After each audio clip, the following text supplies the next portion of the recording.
other interesting business news, you have Lucid cutting the price on their EV sedans, which in terms of business practices, that's not the best thing to do when you're perceived as a luxury brand. Now, granted, personally, I don't consider them luxurious just because if I had all the money in the world, well, I'd probably still keep my Honda Civic. I like that little thing. But I'd probably get a Porsche with a stick shift because they got 3 pedals, as all best cars always have. If you've never driven a stick shift, also known as a manual transmission, I highly recommend it. It's the most fun you could ever have. Now, that's my version of luxury. That's just me. Now, when it comes to Lucid, they're coming out as an EV luxury brand. Granted, I kind of thought Tesla was that because they're pretty expensive as it is, but these are even more expensive. I believe their cheapest car started at about $90,000, and the most expensive one is called the Lucid Air Sapphire, which, if that doesn't come with a sapphire watch or a gold ring, or a sapphire embedded ring, I'd be highly disappointed because of the price point for that car. Again, this is an EV, which is basically disposable, given the technologies we have at this current moment with the lithium-ion technologies. This is basically a disposable smartphone in terms of you're not going to keep this for 10 years. But I digress. I know I'm one of the few people who still look for a long-term ROI when I'm looking at things that I purchase. Now, the Lucid Air Sapphire, the starting price, again, starting, $249,000. That's $250,000 on a disposable car.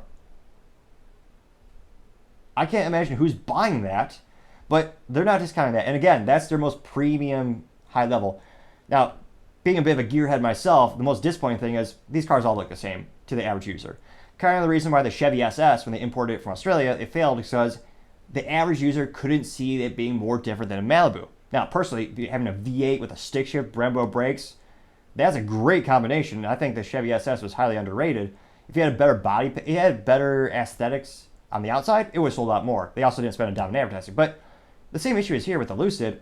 The most expensive one, again, if you're not really into the nuances of the little intricacies and differences, the average person, like my parents, wouldn't be able to tell the difference between the cheapest, the lowest, and the best. So Lucid has been struggling. They got some extra investments from Saudi Arabia-based investment companies.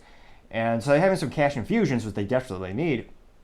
But it looks like they're going to decrease the price of their quote-unquote entry-level vehicles. I joke because it's more money than most Americans make in a year. I believe the average American salary in the United States is near about $33,000 per year.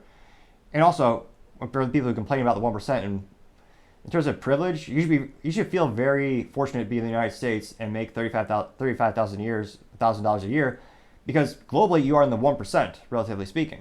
Now, I'm not saying you're going to be, whining and dining and finding cigars, but always kind of gives you a good reminder of what you have. But I digress. In terms of Lucid pricing, they're decreasing the pricing of some of their entry-level vehicles. Now, it looks like they're reducing the price of their Air Pure, which has nothing to do with Febreze. How that branding partnership didn't come together is beyond me. But apparently they have a car called the Air Pure. Now, the Air Pure, they're going to cut that by $5,000. So now it's just a mere $82,400, which is still double the average American income. But it's down from $87,400. Ooh, what a deal. They're also going to cut the pricing of their touring and their grand touring models. It looks like they're going to cut those by about $12,400. So the new prices for those two, respectively, is going to be $95,000 and $125,600, which, again, right now is a disposable vehicle. We will eventually, with all technologies, we'll eventually get to the point, I believe, where you have a new battery technology, where it's a long-term ROI. But even then, you're locked into the manufacturer like a smartphone. It's not going to be like a Toyota Corolla that will last 1,000,000 miles and a quarter of a century. My parents still drive a 2001 Honda Accord. That thing is bulletproof because it's an inline 4-cylinder engine, and Honda has exceptional engineering, which personally is why I'm one of those folks who prefer a non-EV for my daily driver. But again, that's just my 3 cents. It used to be 2 cents, but with the 40-year hyperinflation, I got charged a little bit more. It should be 4 cents, but I'm a generous man. 3 cents it is. Thank you, everyone, for taking the time to tune in. Again, we're trying to get to 3,000 subscribers by the end of August, so I greatly appreciate you taking the time to click that button. Also, if you take the time to like and comment, that helps us grow and develop as well. Really appreciate the feedback that I'm getting. Also, don't forget to tell your family, tell your friends, tell your coworkers, heck, tell your enemies, tell anyone and everyone. Just stay safe and fight the good fight.